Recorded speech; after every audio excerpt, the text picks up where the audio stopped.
Yeah, the rest is after. Yeah. Oh, there.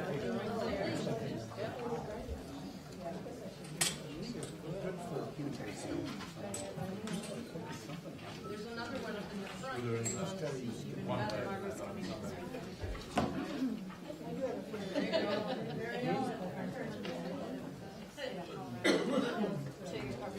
Someone sitting here? I don't think that works. Okay. Hi. Heard that, I've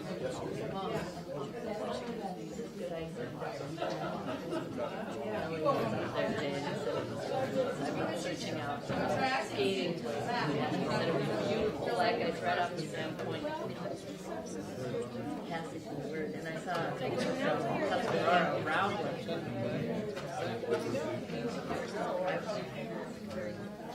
Church and I go tomorrow. Get to dictate notify you. Yeah. Well, it's funny because I wanted to ask Joyce because she's a good skater. So I texted Patty and Joyce and she texted me back and Elliot's been skating. So I texted Elliot and he was going out today to just wow. Wow. Yeah. They don't there yet. Well, this is the one that there were no RSVPs, so I had no way to judge, but And then she's the public meeting sign. Good, how you doing? sure. Is your birthday? Yeah. It's on my calendar. I didn't know how it got there.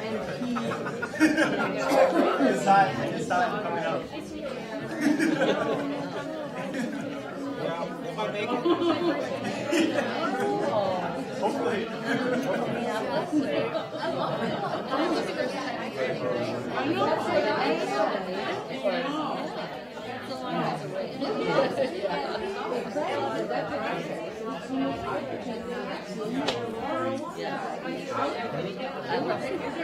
We have raised kids here, and I just All right.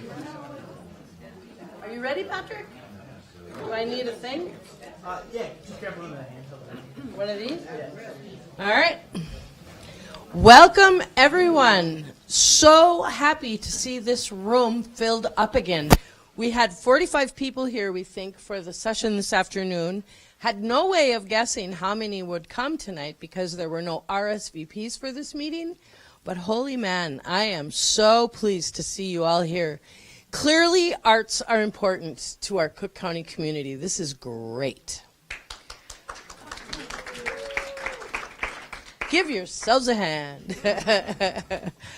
So we're delighted to have Artspace with us. I'm not going to spend a lot of time telling you about them because they can do that way better. There will be times when we're going to ask people to speak into the microphone. It's not amplified in the room, excuse me, but it is for the benefit of the videotape. We're going to post this, the videos of all 4 meetings on the EDA website so that people who aren't here have an opportunity to watch it, and those of us who are here have an opportunity to remember. Oh, yeah, thank you. For those of you who don't know me, my name is Mary Somnus, and I'm the director of the EDA, and I have the pleasure of providing administrative staff support to the Creative Economy Group. And you know, I like everything about my job, but I really like working with this group. It's a super, super thing. It's like a bonus, truly. So, couple of housekeeping things. The restrooms are out in the lobby. There are cups on the table by the sign-in sheet. If you need a drink of water, you can grab it at the fountain. We can scrabble up a couple chairs. We took a couple chairs out, but I guess we'll go wheel them back in again. And again, thank you all for coming. And then, gives me great pleasure to tell you that there's another container of these wonderful cookies, and Mary Ellen doesn't want to take them home, so everyone is going to be required to take a cookie at the door if the carton isn't empty. All right, Wendy, Okay. take it away. Hi there. I'm Wendy Holmes with Artspace, and I'm here with my colleagues Anisha Marwa and Anna Grocott. We've been here since exactly 1:35 yesterday afternoon. So we are now experts, of course. No. We're experts at helping communities figure out how to create more affordable, sustainable space for their creative sector, but we are not experts at Grand Marais or Cook County. That's where you come in. So first of all, I want to find out how many people came to the last meeting. Raise your hands. There's a lot of people who came to the last meeting, so thank you for coming back because this will be a different kind of a conversation. How many of you are creative people of any type? Okay, and now here's where the rubber meets the road. How many of you make 100% of your income from your creative pursuits? Oh, that's yay. Yeah, they deserve a round of applause. In almost any group that we survey, about 10% of the people in that space will say that they make 100% of their income from their art. So 90% of artists nationwide do not make 100% of their income from their creative pursuits, and that's entirely normal within the constraints of the United States and the way we support artists.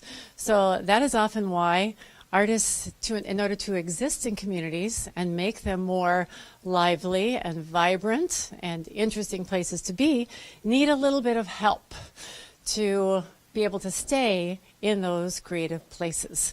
So that's kind of what we're talking about today. The preliminary feasibility study that we are doing is one of about 15 that we're doing this year across the country. And I think you're the second to the last this year. Our next one is next week in Carbondale, Colorado, right outside of Aspen. I don't know if any of you know that place, but it will be interesting. Another rural community, comparable size, a little bit bigger, but and I wanted to be sure to point out the sponsors. And I'm losing my voice, so hold on. I've been talking a lot today. Because a lot of people participated in helping to fund the work that we're doing with you all.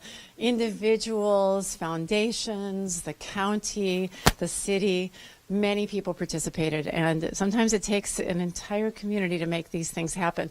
And the arts organizations in your community supported this as well. So that's very telling. And so for any of you who helped to support this study, I think it would be nice for you to raise your hands if you're okay with that. And you should get a round of applause.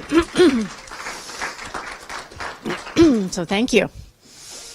So if my voice doesn't hold up, I'll just hand it over to my colleagues.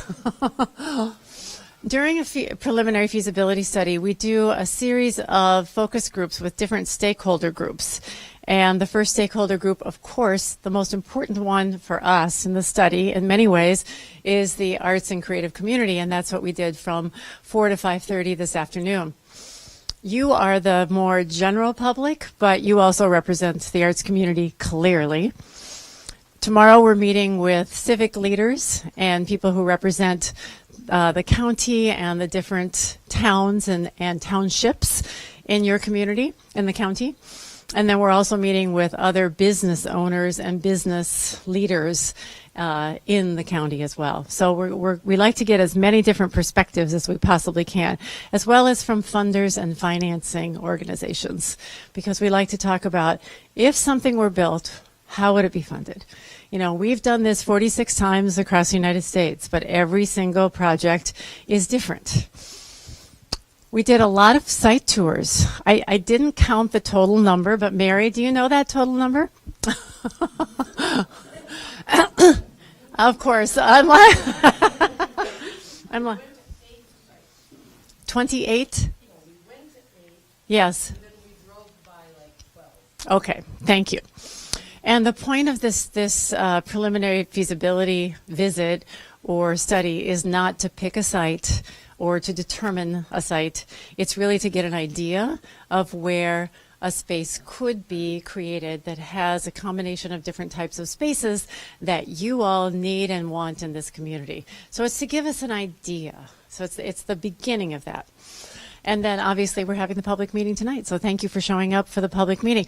We're going to go through these slides and then we'll have questions and answers at the end. But if you have a burning thing that you need to say, please feel free to raise your hands.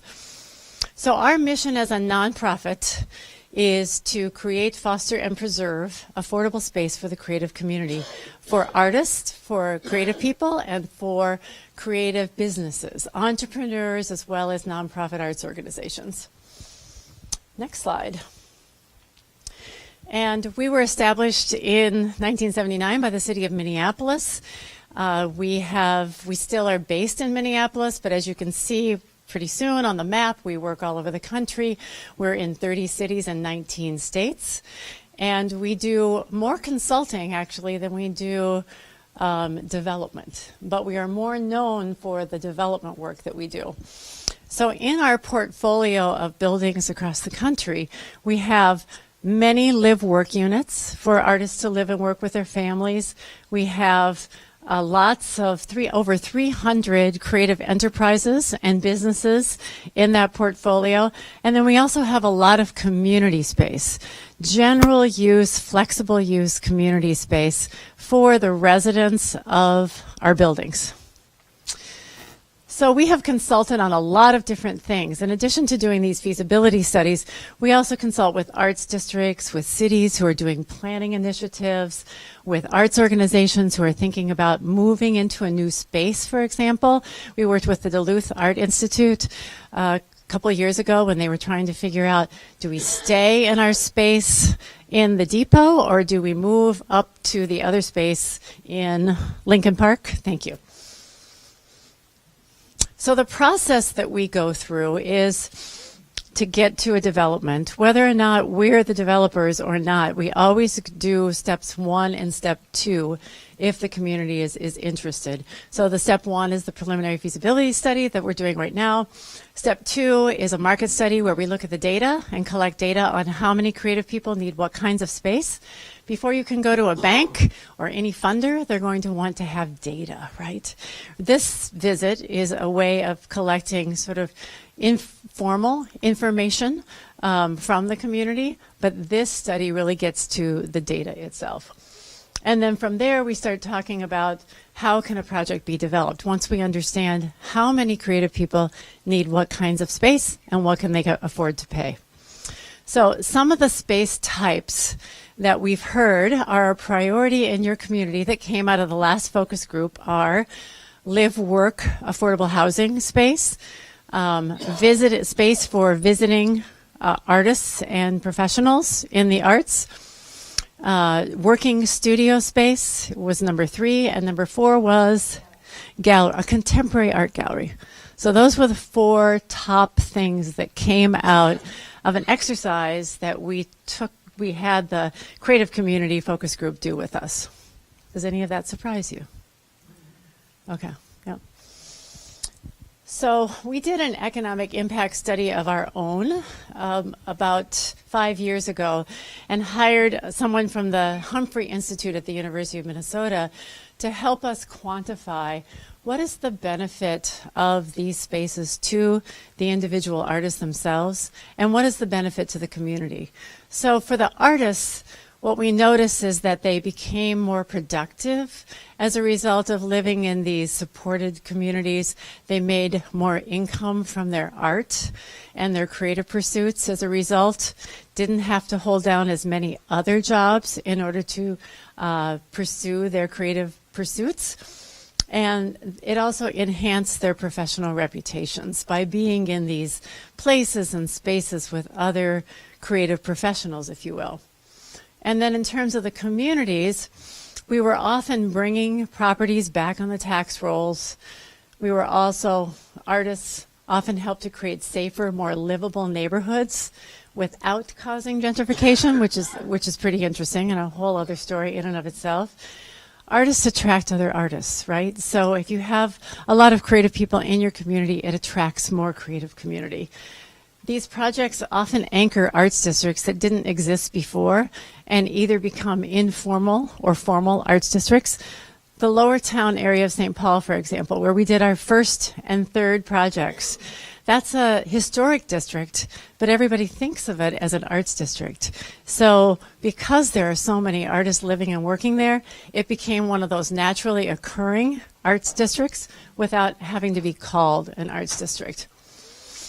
So those are some of the things that we learned. We have the whole economic impact study on our website if you're interested in looking at it at artspace.org, but this is just a snapshot, and we also have a few brochures that have a synopsis of it with us today if you're interested.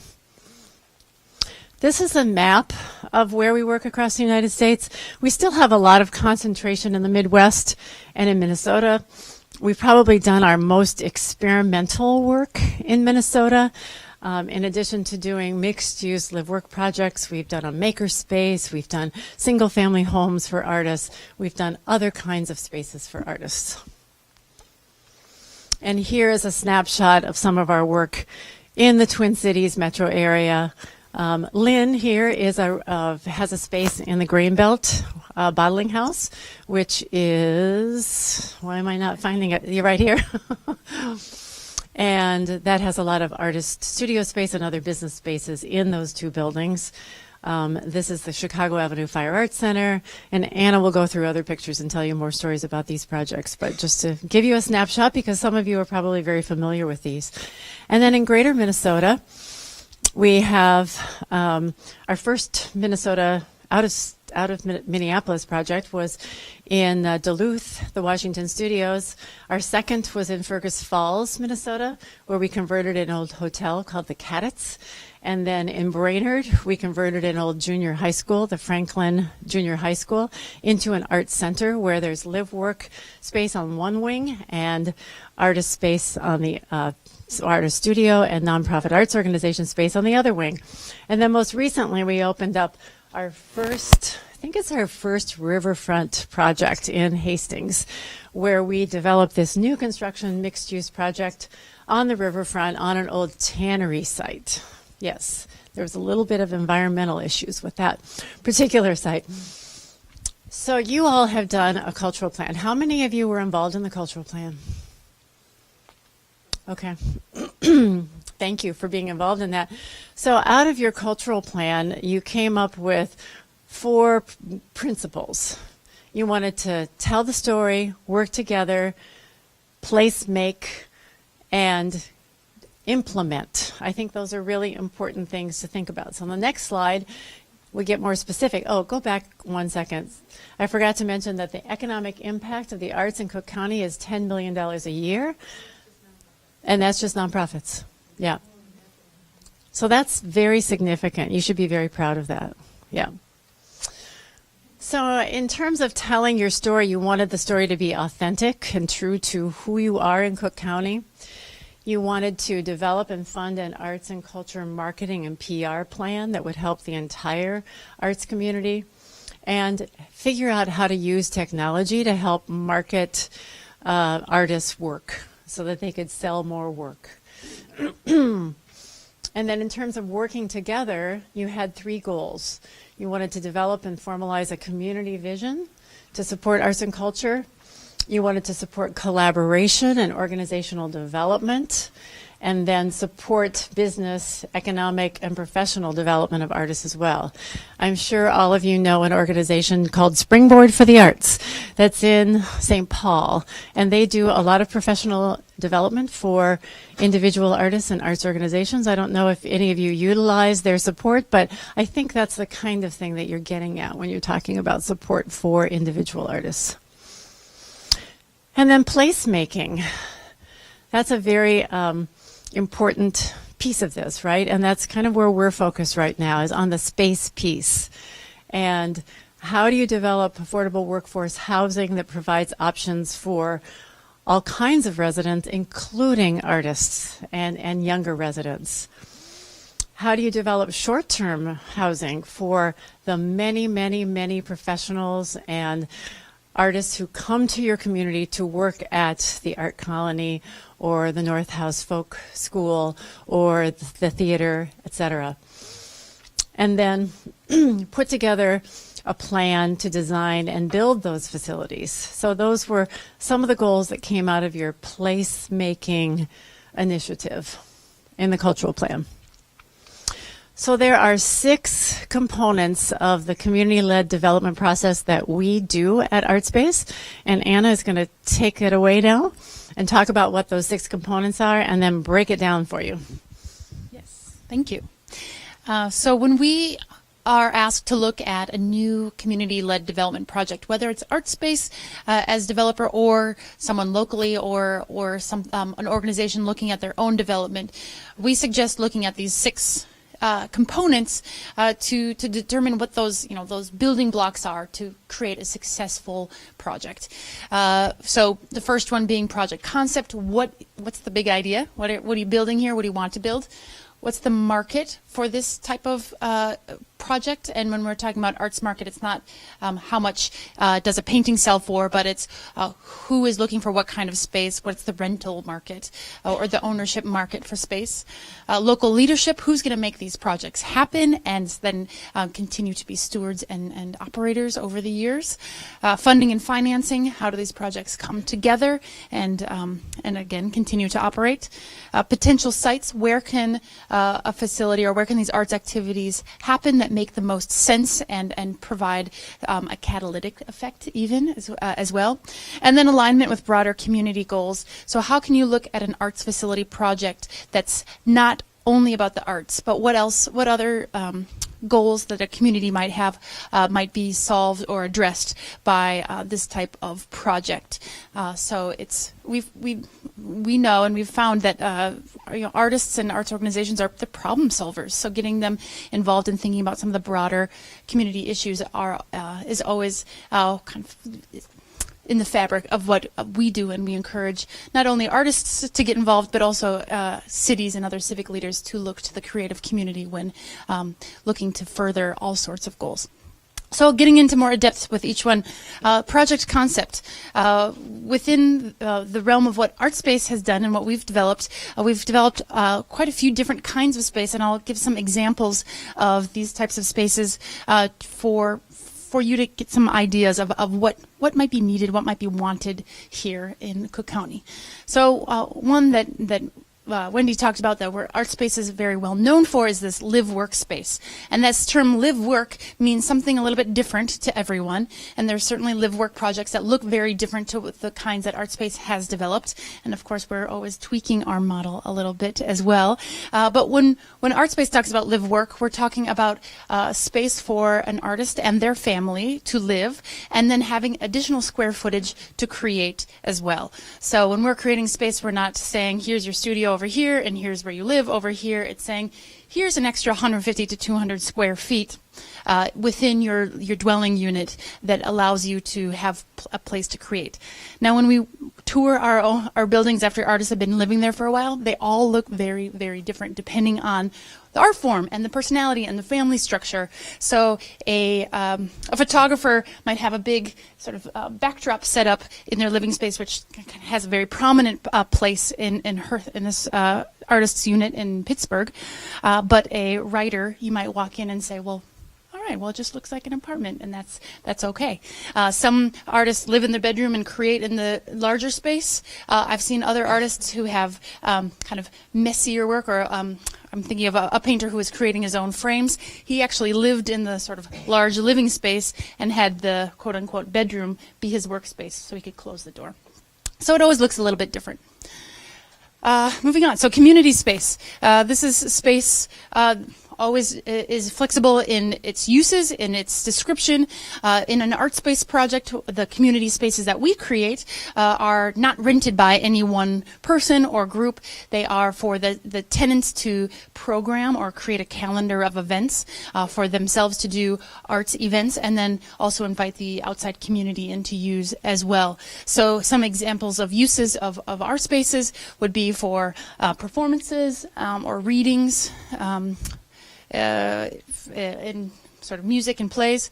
Outdoor space, this is in our new Hastings project, so we only have a photo of it. Not in use, but this is a small pavilion for outdoor performances. Gallery use, outdoor-indoor space, classes. We've had art, holiday bazaars, a lot of gallery events, and so on. So community space. Next would be artist in residency space. We've been hearing a lot about this concept or this space use here in Cook County because there are so many artists and professionals and experts who come in to teach or to put on or to do a scope of work or a project here. So artist in residency space could be a temporary space for working or for living or for both.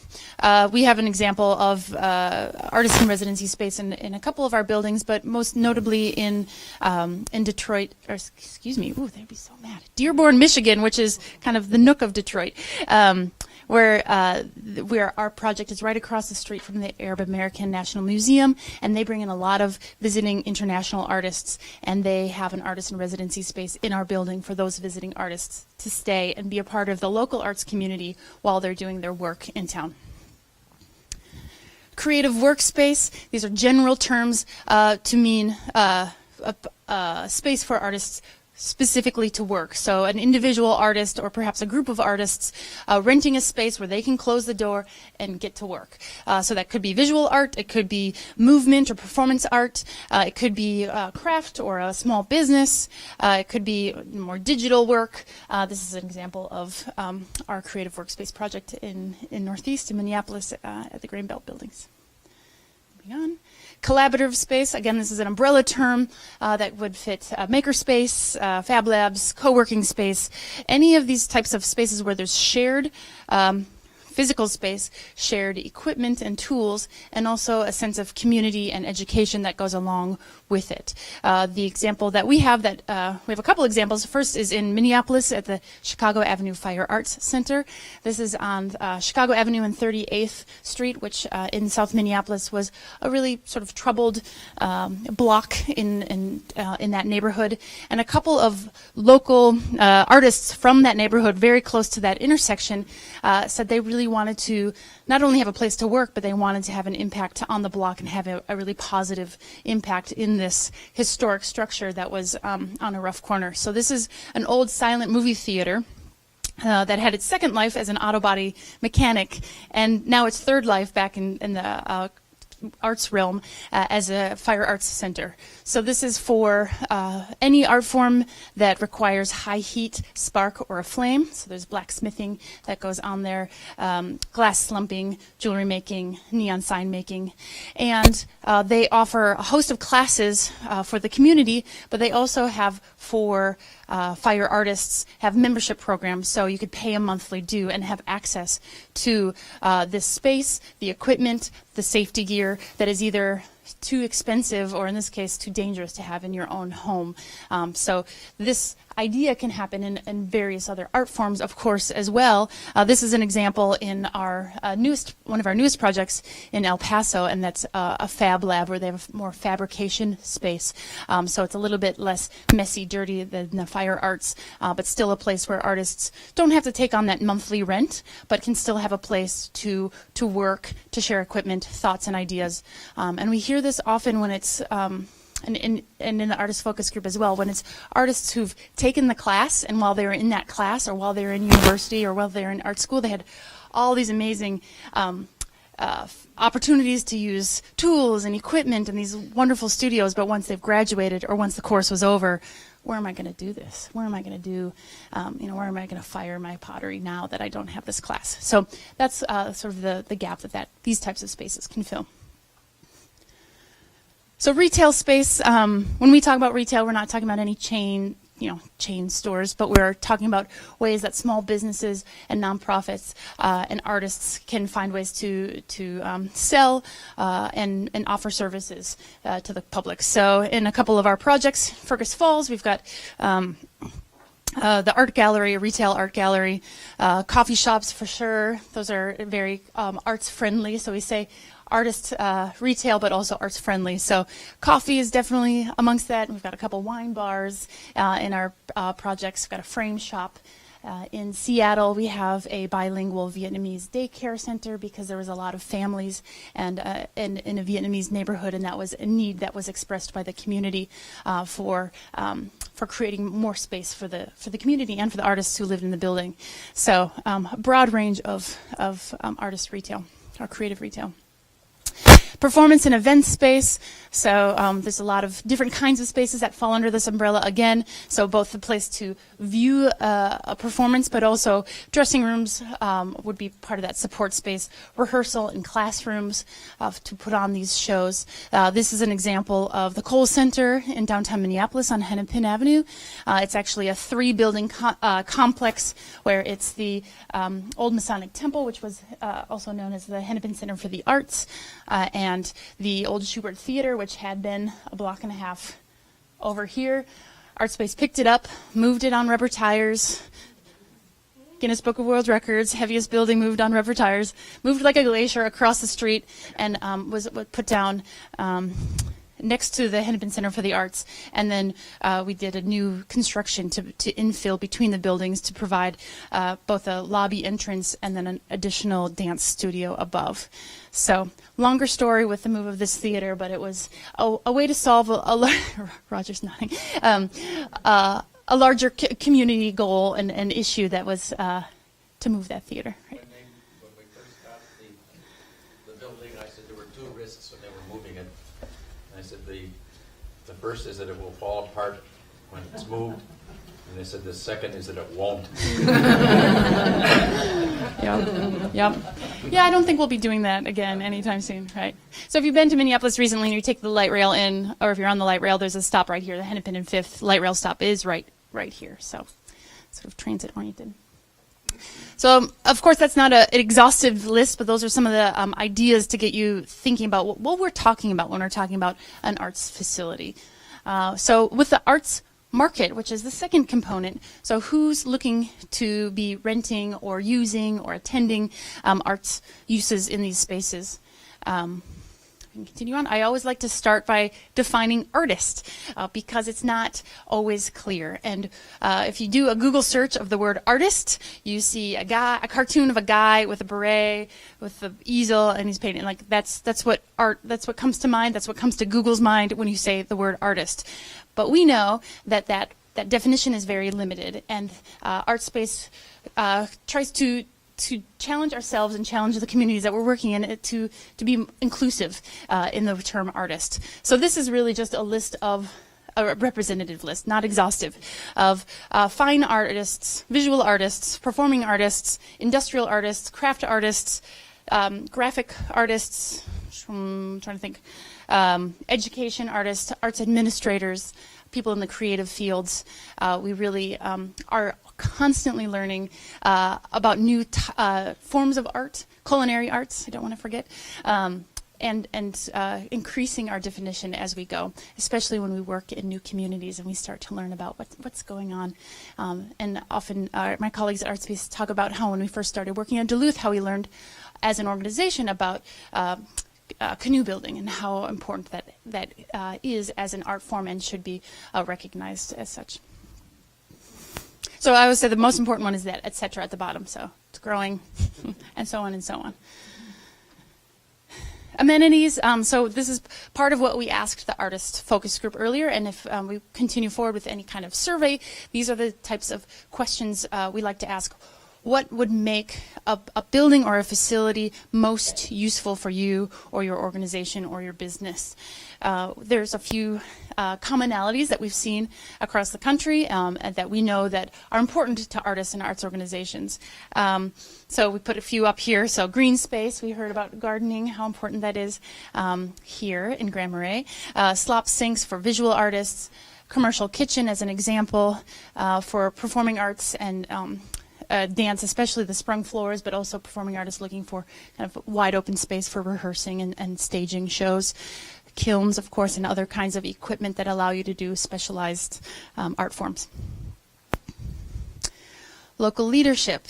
Now, this is, if we're, I think at any given point in a project, we say, well, what's most important? I think everything is super important, but it's the leaders that are creating any type of project like this. It's not just one group that can go forth and create a really community-serving project.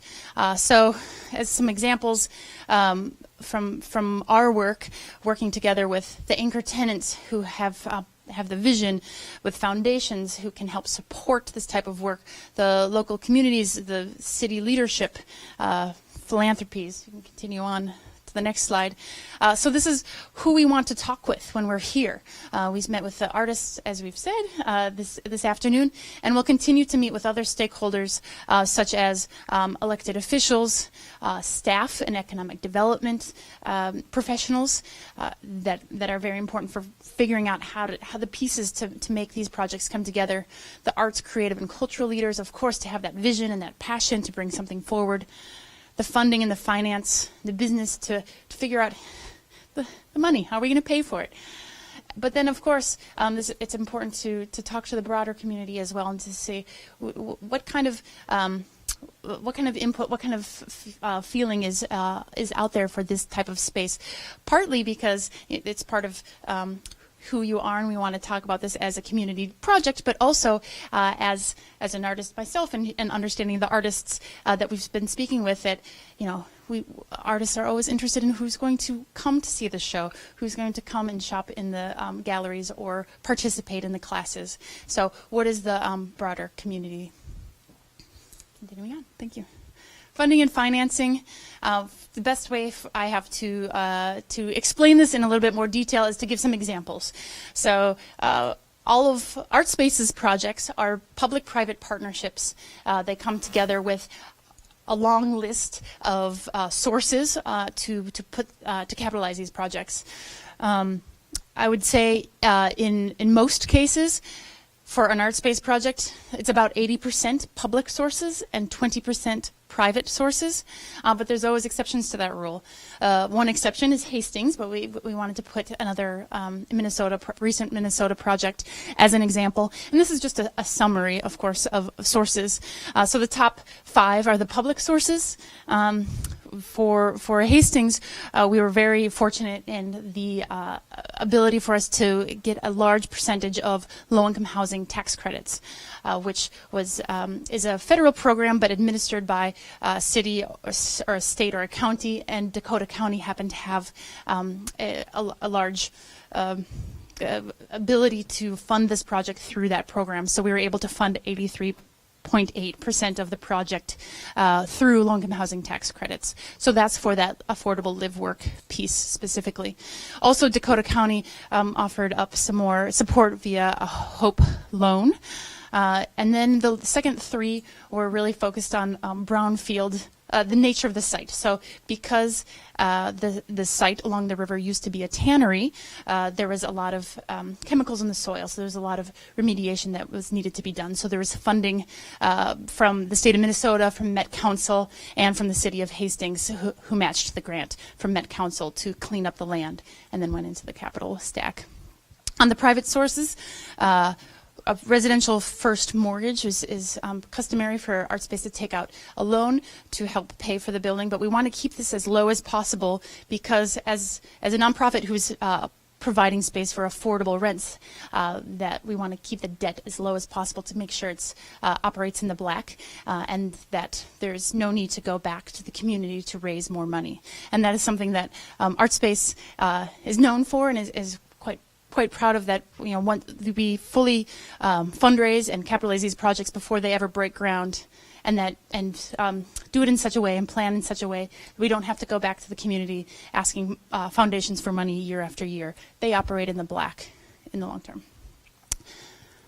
And then, so that, if you go back for a second, please, just for total, so the last few were deferred developer fee, in which Artspace did not take its developer fee at the beginning. It sort of portioned it out over time to allow this project to break ground.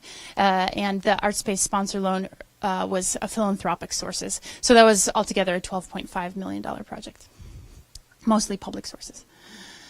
This another Minnesota example and another sort of outside the box example is Jackson Flats. This is in northeast Minneapolis. This is completely residential with a community space gallery on the ground floor. That, again, non-rented space.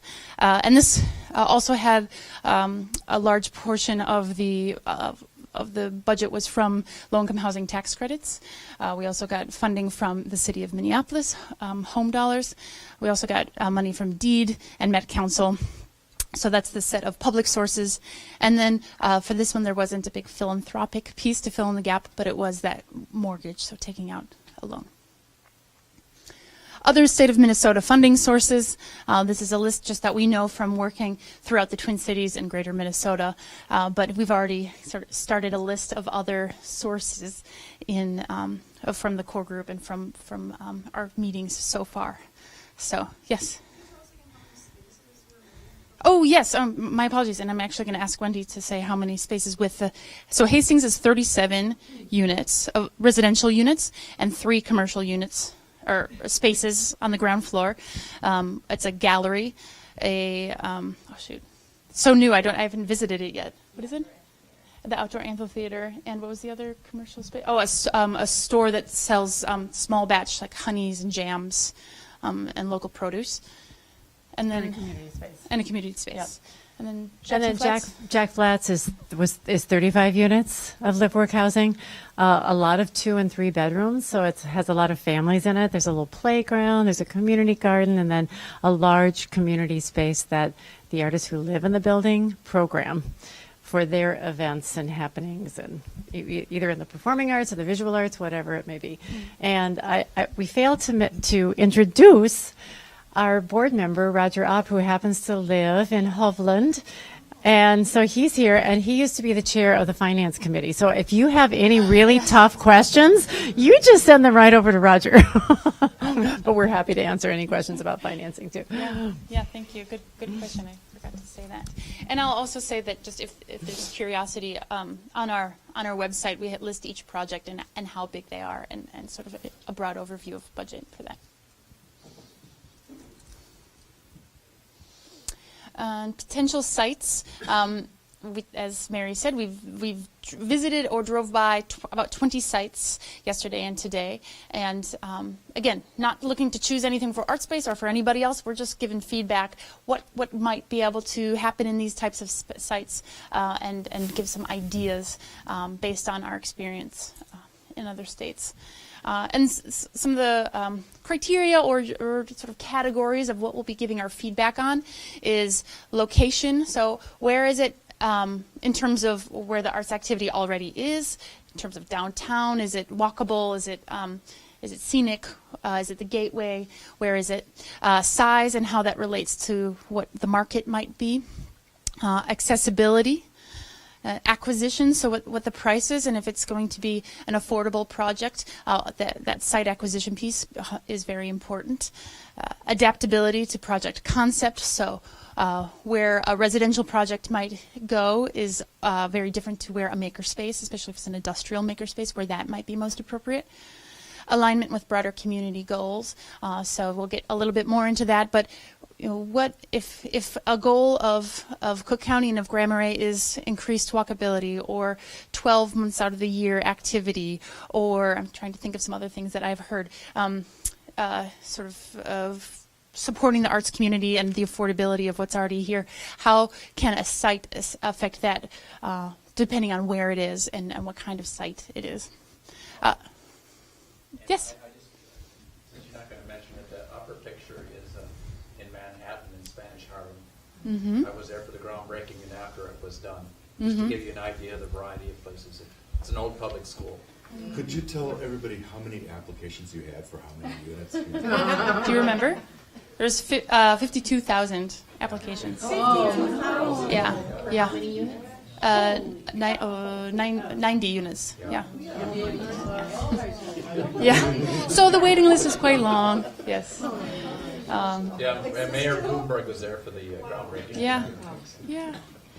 So. There are three or four nonprofit arts organizations also in that building as well, also representing the East Harlem community. Mm-hmm.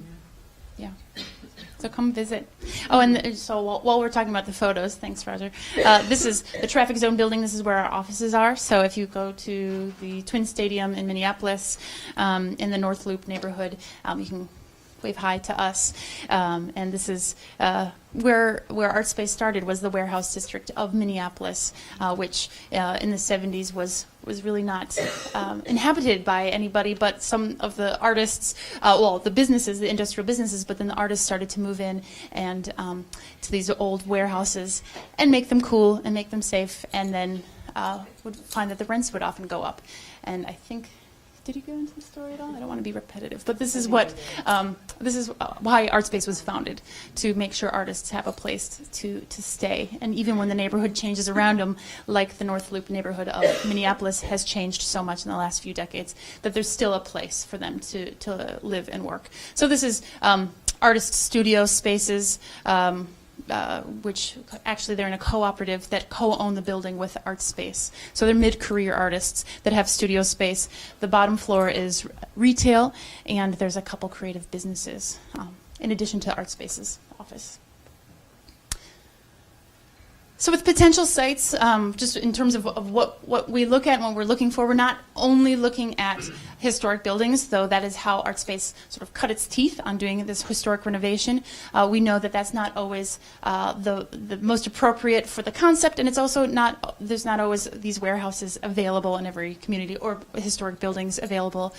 So we do quite a bit of new construction. It's about half and half now. So new construction, this is Jack Flats, the one that we broke down the finances a little bit of. This is Northeast Minneapolis. This is a historic renovation. This is Dearborn, Michigan. It's their historic city hall. So the city brought in Artspace to look at creating affordable space. And over the course of working together, the mayor said, well, we're moving. What about this building? So as the city vacated their historic city hall that had become too expensive for them to operate in, quite frankly, they moved to a more efficient space for their uses, and then sort of gave it to Artspace. I think that was a $1 transaction, is that right? So sold it to Artspace for $1 to renovate for use, community uses. So this is artist live work, and then quite a bit of commercial space for artist organizations, and then also a couple artisan residency spaces, like I said, for the Arab American Museum. And then when there's a historic building that is great and in need of renovation, but it's not quite enough space to satisfy the entire market, we can combine the two. So this is in Buffalo, New York, in which there's an old electric car factory, was the site chosen for an artist live work project. But because there was such demand, we also created a new build, 6 fourplexes on the site. So it's new plus old. When we're looking at potential existing buildings for potential sites, there's some things that we're looking for that really adapt well for artist use, and it's pretty consistent across communities. What we hear artists want: they want high ceilings, large windows, flexible floor plans, durable surfaces, and wide doorways and hallways to move artwork in and out. So this is an example of a unit in the Northern Warehouse in St. Paul. You can see this is a live work unit. Her kitchen is galley style, the bedroom's kind of back here, and then all of this is living and working space. Alignment with community goals. So again, not just about the arts, but what other ideas and challenges and opportunities can a space help address? And we've come up with a list of goals that we often hear in communities. So increasing residential density is often a goal. Maintaining affordability is very frequently a goal. Preserving historic structures, activating vacant lots, so those kind of collaborate with each other. Revitalizing downtown, supporting a cultural community, assisting rural artists, transit-oriented development along bus rapid transit or along light rail lines as an example. Sustaining creative businesses and nonprofits so that those arts institutions or cultural institutions can thrive. Anchoring an arts district. Enhancing healthy lifestyles. or promoting tourism. So this is just an idea, and when we open it up for questions, if you have some other ideas for what a community goal that you have been thinking about or your group is working towards, we would like to hear that. And the more community goals that we can sort of stack on top of each other and layer on a project, the more successful these projects can be, both in terms of creating impact and being catalytic within the community, but also in terms of opening up funding opportunities and being able to serve the most number of people. So here, a couple examples. So supporting a cultural community. Here's an example of the Oglala Lakota Arts Business Incubator. This is work that we're doing on Pine Ridge Reservation in South Dakota.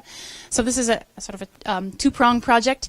The Arts Incubator itself is still in development, so it doesn't exist yet. Here's the rendering of it, and this is the floor plans. You can see it's a circular design, and this will have art studios and training labs and other group studio space within the incubator space, and this within the reservation. And because the reservation is so large, part of the concept was to create some sort of spokes to the wheel. So the hub is this Arts Incubator Center right in the geographic center of the reservation, and then the rolling res will go out to the communities and artists who can't get there to provide arts training, business training, bring arts supplies, and also bring some of the artwork back to market.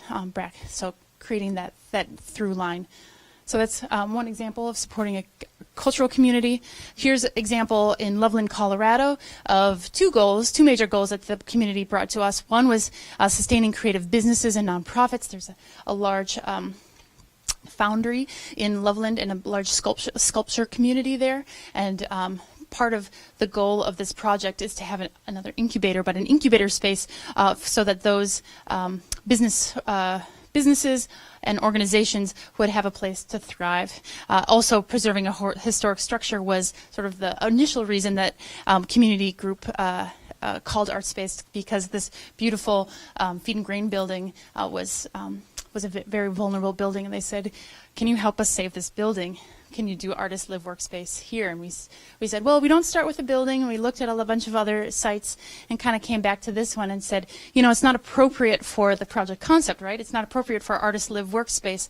But if we can combine it with the lot next door and create the residential half of the project here, this is new construction live work, and then renovate the second half and have that be for commercial use or for businesses.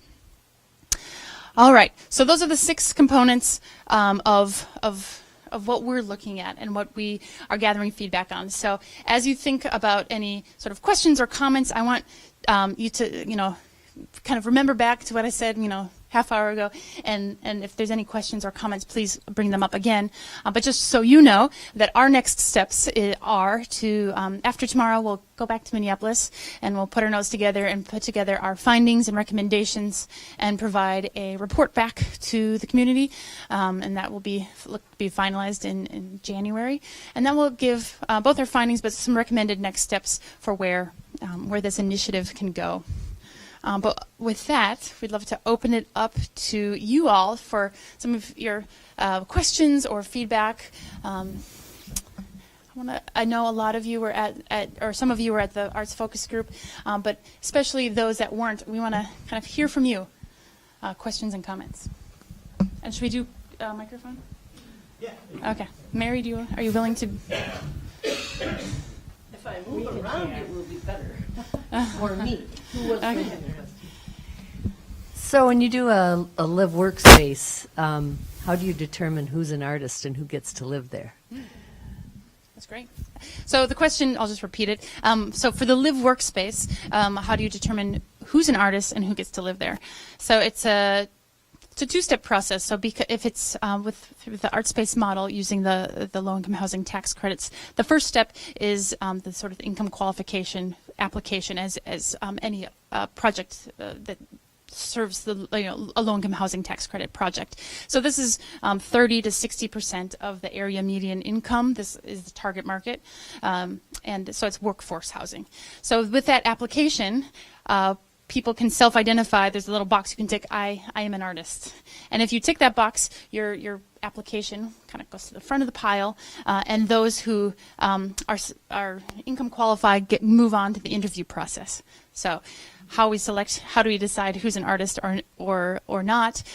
We create a panel of people from Artspace, people from a local property management or the property management company of the project, as well as local artists who are not applying to live in the property, to form a committee and interview each applicant.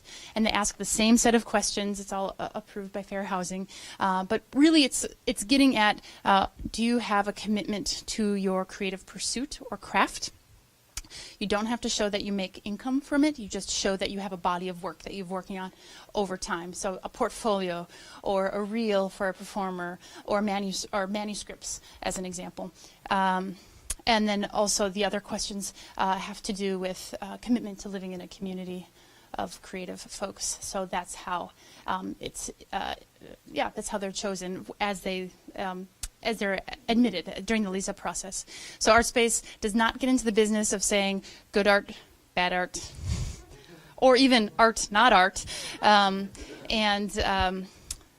just, that income piece is not a factor. It's, are you committed to your craft? There's a story from Artspace, at one of the lease-up interviews, that an artist came in with one painting, paint still wet.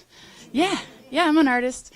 No, right. Is that reevaluated as time goes on then? Oh, as they live in the property? Nope. Once they're in, they can be residents. Often, we know that people's lives change, and oftentimes we find that if someone, there's a bit of sort of peer pressure, positive peer pressure, because your neighbors are working and you hear somebody practicing their saxophone and smell the paint next door, and you're part of this community. And if you're not creating art, then oftentimes they tend to move on and give somebody else an opportunity, but not from above. Yeah. One thing that we've faced is the difficulty of being so small. Mm-hmm. Even in getting deed funding, for example, for workforce housing, we've had to go to extraordinary efforts to ensure that the language in the statute allows funding of village less than 1,500 or whatever, or recognizes unincorporated areas, because this is the only incorporated area of the county. Most of the projects that you just showed us here are in very dense urban settings. And what is your experience in dealing with communities as small, as remote, as we are, where many of those, I think, tax credits and other things are going to be a challenge? Good question, and I'll let you talk about it. Okay. Well, we've done a project in Fergus Falls. It's a little bit bigger, and Brainerd. And so Dee did work with both of those projects, and we were able to get an allocation of low-income housing tax credits. In Colorado, we are working in a community as small as 900 people. And there, the state has a different way of organizing itself. And so each of the regions of Colorado get their own allocation of resources for housing. And so they have a somewhat unique system, but they've never, like in the town of Ridgway, Colorado, near Telluride, where we're about to do a 20-unit project with ground floor commercial space for arts organizations and individual artists. They've never done a multi-family project before. This will be the first, and it's downtown. So they've never gone down this path before. We are very accustomed to working in places and in situations where we have to carve out a new path. Roger, I'm sure you can speak to this too. So we're because we've had to do things so many different ways, we're really good at adapting and figuring out these complicated puzzles. That doesn't mean that 100% of the time we can figure it out, but it doesn't scare us because we've seen so many different kinds of situations. And in Colorado, we're also working in this town of Trinidad. That's a little bit larger. It's 8,000 people, but we're trying to accommodate their art cars. So they have this international art car festival. Have any of you participated in it or know about it? Okay. You do, okay. And they need a space to store some of their art cars, and so the buildings that we're adaptively reusing will have a garage space for some of their art cars. So this is an example of looking at what's needed in the community and trying to figure out how to accommodate multiple uses. Yeah, but the housing question, I don't think you've ever done a tax credit project here, or not in recent history. And so it will be new territory. But that sometimes can be good because the state also likes to spread out its resources across the non-metro areas. So. We're getting more interested in doing that. So for example, in that community of 900 or Fergus Falls or Brainerd, how many units were those roughly? In Brainerd, it was 25 units of live workspace, and then 25 or 30,000 square feet of space for individual artisans and arts organizations. So the Woodworking Guild and the Pottery Guild has a space there, and a bunch of photographers and fiber artists, and so that's quite a bit of space, right? And in Fergus Falls, it's 10 units of live workspace, and then the ground floor is dedicated to the work of Charlie Beck, who unfortunately recently is deceased.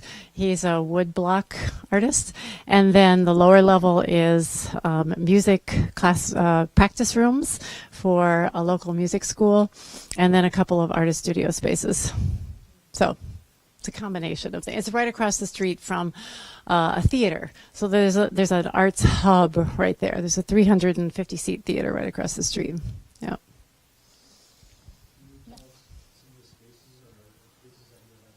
Today. So I'll let Mary talk about that. Well, okay. I will tell you that nothing was identified, but I'll tell you where we went. We started yesterday. We met at the Art Colony, and then we visited Betsy's studio and gallery, and then we went to see the Stone Harbor Outfitters building, which is on the market, and then we visited North House. And part of what we're doing is showing them what exists in our community and some of what is available for sale. There's way more things for sale than we ever could possibly have visited. Over the course of the day today, I already have 4 of them like, oh, we should have went there. Oh, we don't. But, that's not unusual. Then, those 4 places we saw yesterday. This morning, we started at the Johnson Heritage Post, and then we went to the Arrowhead Center for the Arts. And then we got on, thank you, Bluefin Bay. They provided us their shuttle bus, and we did a drive-by. And Good luck. we did. Do you want the schedule? We did the business park. We looked at Sawtooth Bluff up on the hill. We went up to the old Tom Tabota Motel site.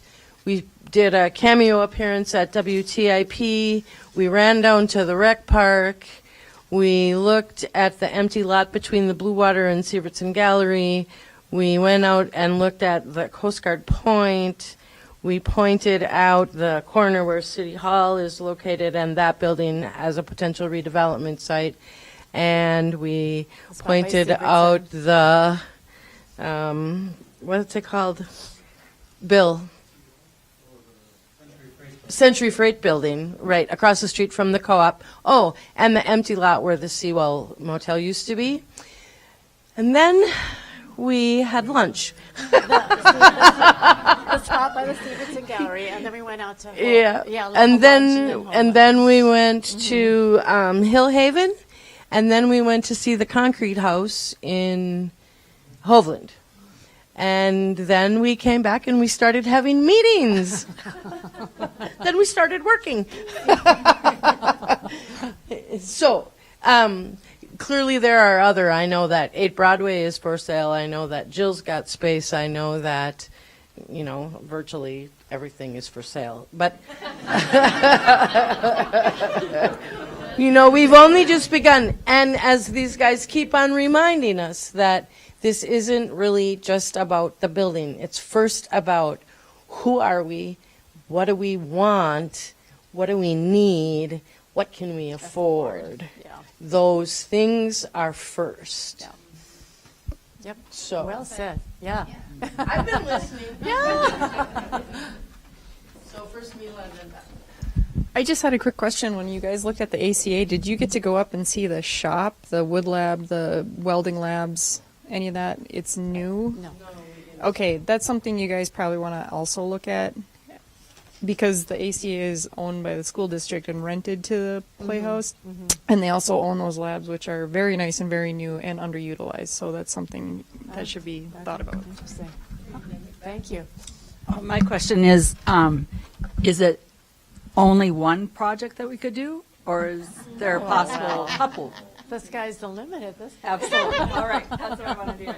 And I'll also just say too that Artspace, we you are talking to and you are looking at the sort of the consulting team. So we are hoping to, or our goal here is to help these concepts and these ideas move forward, and we're not assuming Artspace as developer by any means. That's a skill set that we have, and that is definitely not off the table. But we want to. It's not the only thing. It's not the only thing. Yeah. Or the only way. Yeah. Is it safe to say that if this was Minneapolis, you probably wouldn't even have looked at sites today? But because you're here, and you're going to have to have looked at them at some point, you did them while you were here. It's always part of the process. Yeah. Yeah.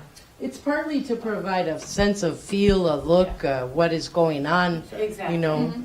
As much as what's available, what do you got here already? Yep. Well, it facilitated a lot of conversation that I think was helpful to the team too. Yes. Yeah. Exactly. And our hope is to provide a new lens of looking at these spots. And then when new ones perhaps come available, then that same sort of way of looking at it can be applied even without us. Yeah.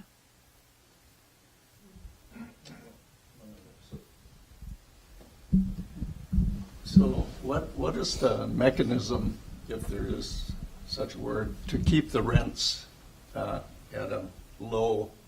I mean, there must be, real estate pressures and rental, demand pressures. What keeps it? What do you have in place to keep your rents low? Yeah, that's good. As little debt as possible, and low acquisition costs. So those are the main two things. But then we also use these programs like the low-income housing tax credit that helps to preserve that affordability for a guaranteed 15 years. But then Artspace refinances these projects to keep them affordable well into the future. So, for example, we refinanced the Northern Warehouse maybe 5 years ago, and we're preserving that affordability to 2047. So there's some sort of covenant when it's built that it'll remain, it won't just be sold to the highest bidder? We don't sell our buildings. The only time we've ever sold a building was to do an exchange for a building to get the grain belt buildings. So it's an exchange of one for the other. Yeah, I'm still on the finance committee Yeah. as a chair, and so we've had that discussion lots of times. A lot of for-profit developers will do the low income tax credit. At the end of the 15 years, they'll flip it. And if we were the developer, we can't promise that we won't get out at the end of 15 years, but we have 40 projects, and we've only where we've never done that. and we've never done that. Yeah. So, but it's the low income, it's the credits that really drive the initial low rents, and then we've managed to keep rents affordable because after 15 years, our costs are low, and with refinancing, we can keep it going. I know that this is a running and very successful model of renting. Do you also do projects where there's ownership option for the residents? Can you talk about that? Yeah.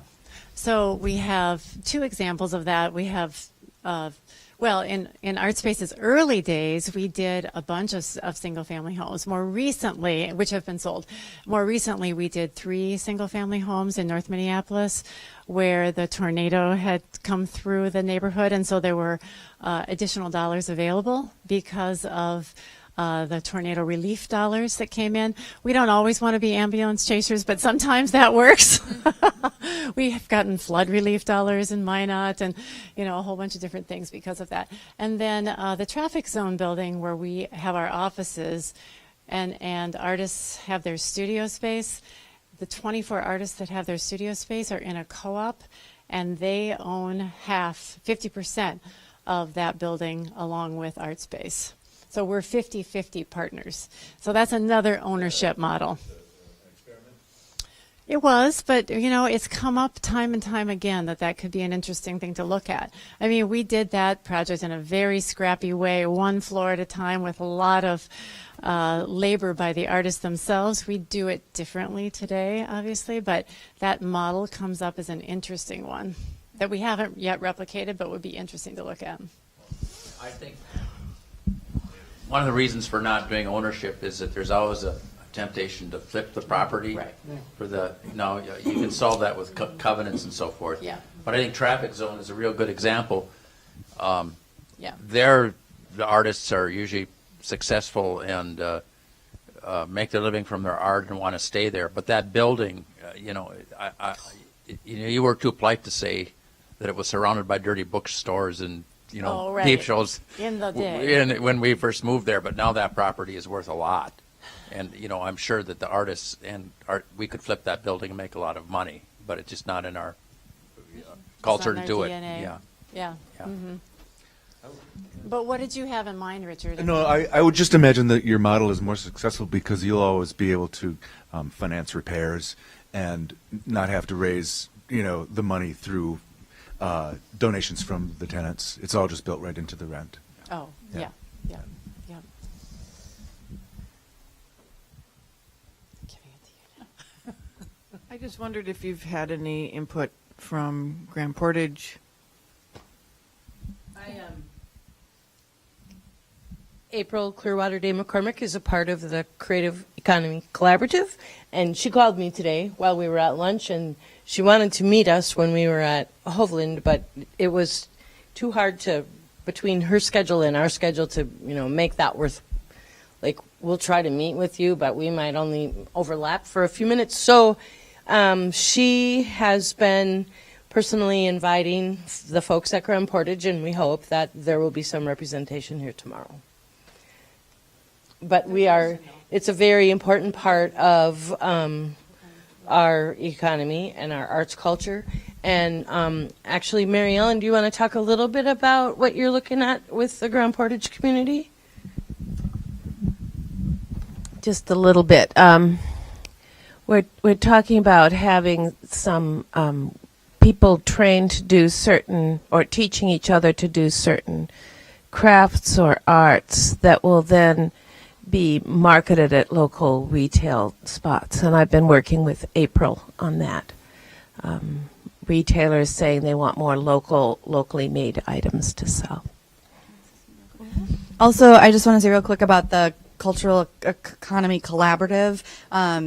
One of the really important parts about having April as part of the committee, and as we were going through the planning process last year, and being a person at the art colony, I love to use the word artist, and I like to say we're all artists, everybody's artists. But we intentionally went with cultural because, of course, initially here, what is the formation of who we are is the Anishinaabe culture, and so when we talk about arts and culture, and we also make it really broad to include that culture, to include history, to include this very broad piece that is absolutely steeped in our heritage that exists here.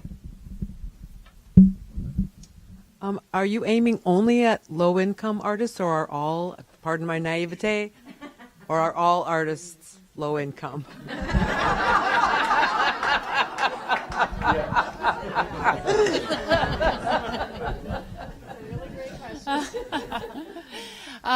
So that's a great question. With the projects and the sort of units that are created using the low-income housing tax credit program, those have income restrictions. So again, that's sort of 30 to 60% of the area median income, and to sort of answer your second question, we find that many, not all, but many artists fall within that range.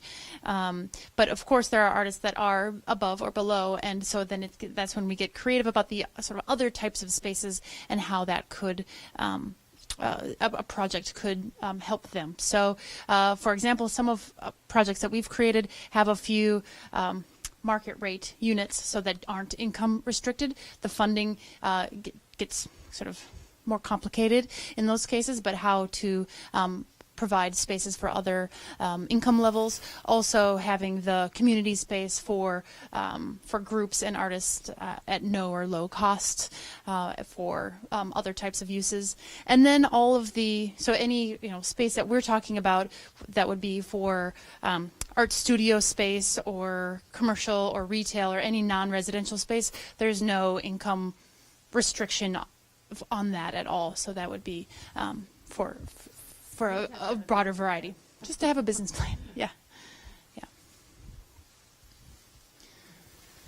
Any other thoughts or questions? These are really great. I love this conversation, so thank you. Yeah.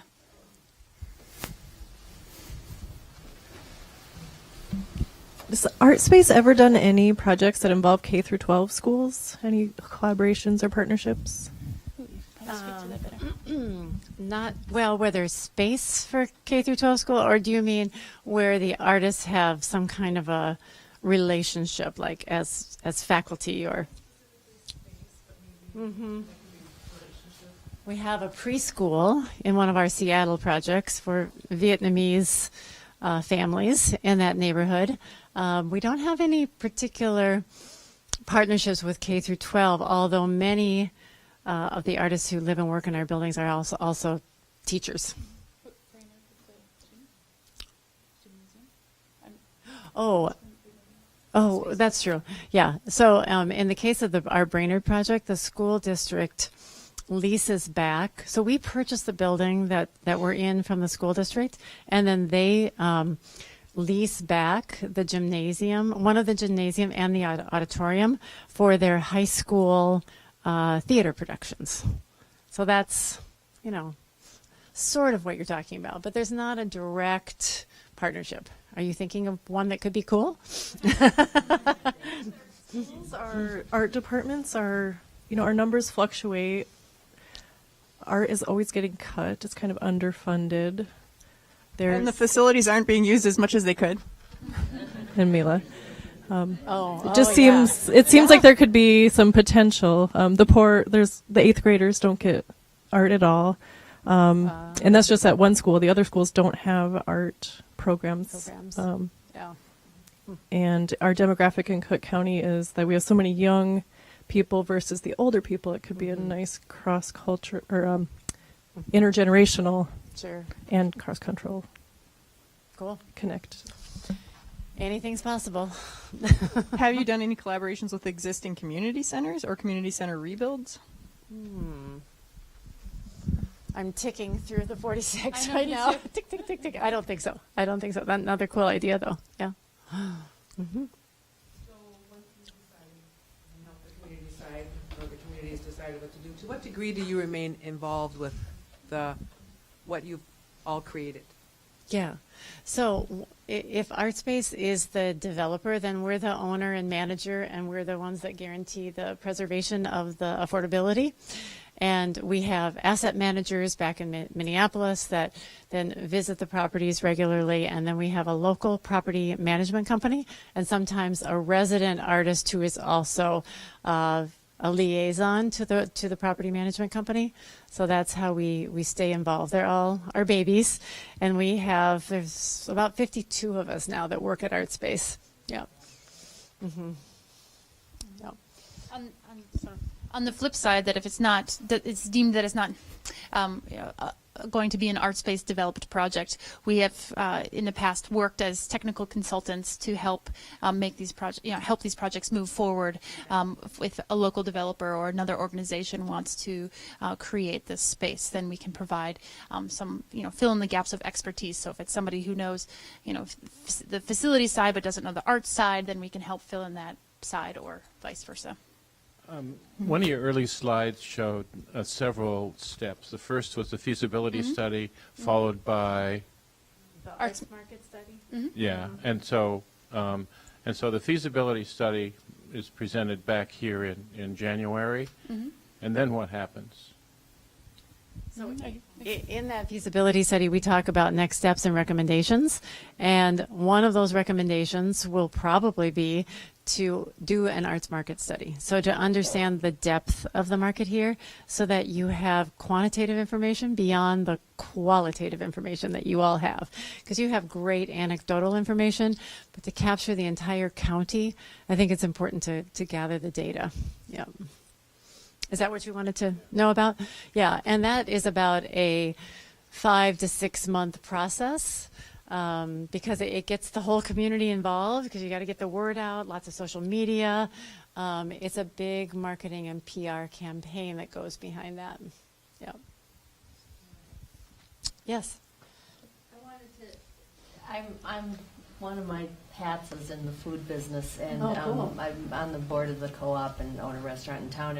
And there was a group called the Northwoods Food Project that just did a big study about the amount of food dollars that leave our county, and culinary arts or whatever. I just wanted to maybe would be something you'd want to tap into as well. Just more information.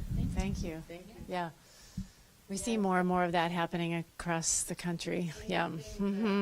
Folks are aware of in the community like that can speak to these kinds of quantifying. If we've already done it, make sure that I get it so that we can send it to them and we don't duplicate. Yes, Becky. How about the healing arts? Oh yeah. Oh yeah. Yeah, absolutely. You saw it up on the chart when we went to Taos. Oh, okay, that's okay. That's okay. When we did some work in Taos, New Mexico the first time, that was the first question they asked. They said, what about the healing arts? And we said, what about the healing arts? So now it's on our list. So everywhere we go, we learn about new art forms. But we can't include everything on the list that we show all of you, but we are very receptive and sensitive to unique art forms that are represented in an area. Birch bark canoe making and all the native arts are very important to us, and we've certainly learned a lot through our work on the Pine Ridge Reservation and in Minot, North Dakota as well. But yeah, we definitely consider healing arts one of those that also needs space and is part of the larger creative community. Yep. So typically what kind of time frame from your fact finding this weekend to groundbreaking and then completion? So if we're the developers, then it's typically a 3 to 5 year period of time. Yep. To assemble. It's a what? It's more a function of financing, exactly. It depends when you get the resources lined up, and sometimes it's very complicated. Yeah. We've had projects take as long as 12 years, and we've had them take as little as, I don't know, Chicago Avenue Fire Arts Center was probably 18 months. Yes. Mm-hmm. Yeah. One of the things that I'm going to recommend, I guess I'm going to recommend right now. Yeah, go for it. Is that we have, the EDA has a partnership with One Roof Community Housing. We've already begun to do some work on workforce housing. Mm-hmm. Some of the funding that they've received has income restrictions and some does not. Mm-hmm. So we have a variety of projects hopefully our partner is going to be able to be here tomorrow and you guys will be able to meet. And then Bruce Block has the Village North project on the east end of town that is specifically low-income housing and is a project underway. Perhaps there's some synergy between what he's already doing and funding that you might be able to access if he designated some of his units for artists or art-related people, however, Yeah. So I think there's some synergies that might enable us, being the eternal optimist, to be one of those projects that gets going in 18 months instead of 12 years. Yeah, 12 years is the outlier, for sure. I'm not doing that 12 years.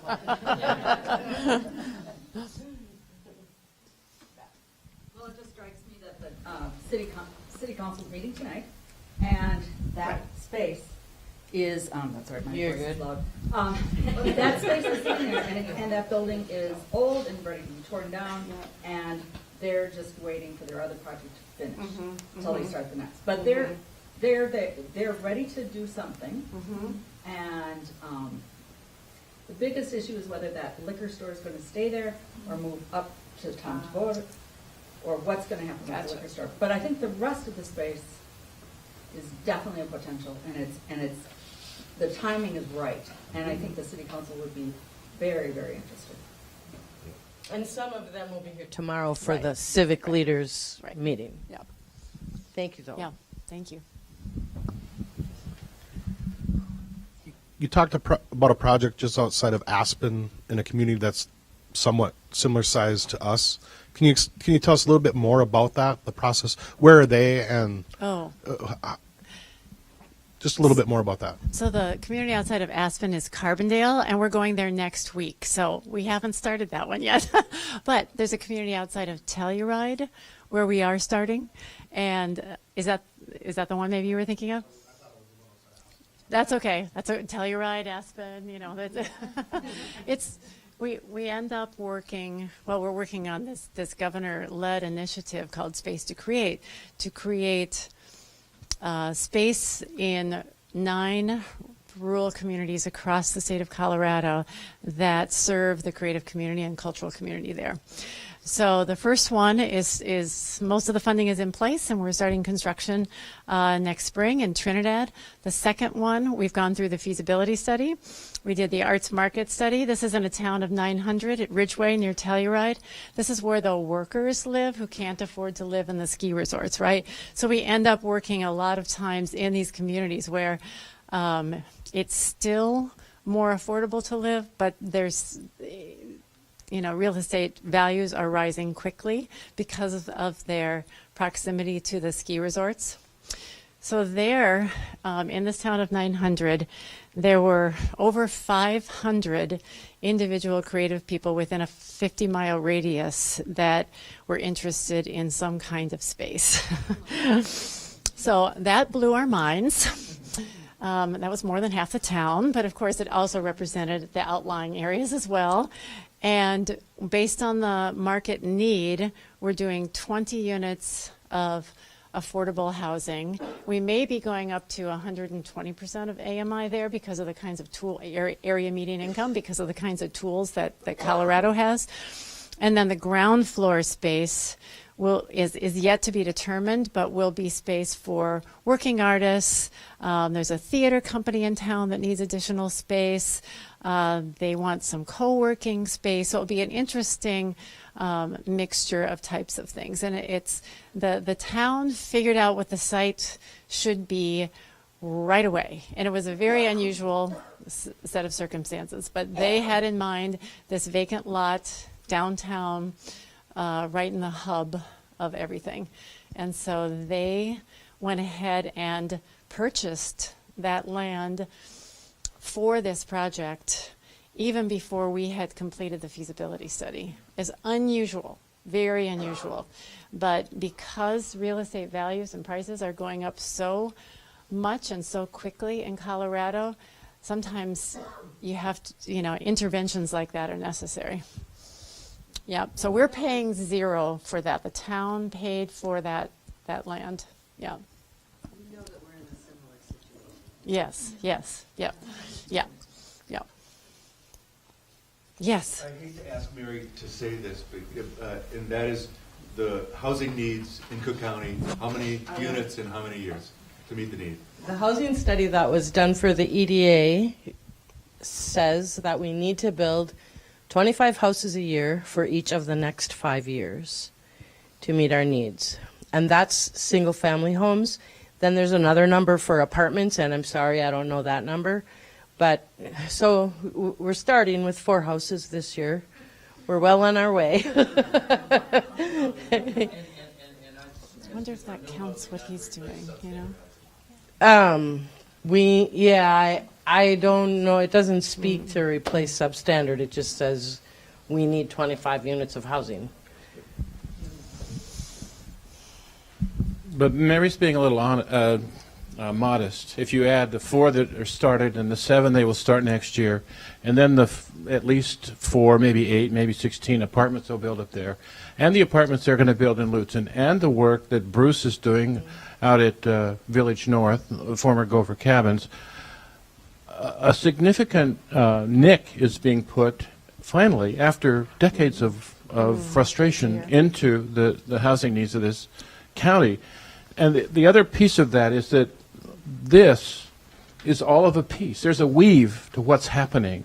There's a plan. It goes back to what the GO team started 5 years ago, and then what some folks at Blandon did, and the work on assisted housing, or assisted living, and all of this stuff is a part of a lot of work by a very great number of people doing different things to move this county forward.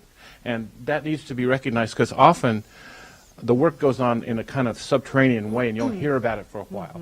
But rest assured, it's continuing. Nice. Okay.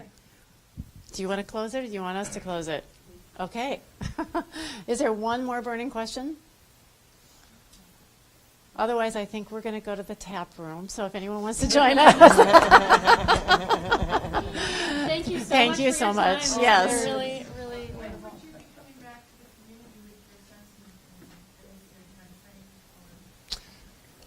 So in January is when we'll be returning the report. We don't have any sort of set time that we'd be coming back, so it'd be sort of delivering it. But the report will come back, yes, in January. Yes. It's a written. Yeah, as far as and what you all decide to do with that report will be sort of to And be I think determined. I don't know that we'll know until we receive it, but Amy, maybe. Amy's going to tell us. Yes. I'm going to put myself on the spot here, but the Art Colony in the winter, we host community conversations, and I just happened to have scheduled one, I think in January, and I had nothing planned to talk about. Just, it was called Our Arts Economy by Amy Demers. So I guess we'll be doing that. Wonderful. We'll add that to the slide. In January? All right. Oh, great. I do, but I don't know. So, Stay tuned. E-newsletter.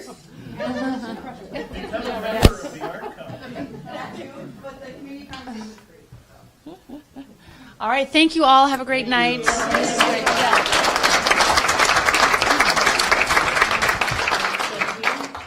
And thank you. Oh, yes. And thanks to Patrick. Thank you, What's Patrick. What's your company name? Oh, shoot. It's too late. We'll thank him again tomorrow. Well, thank you.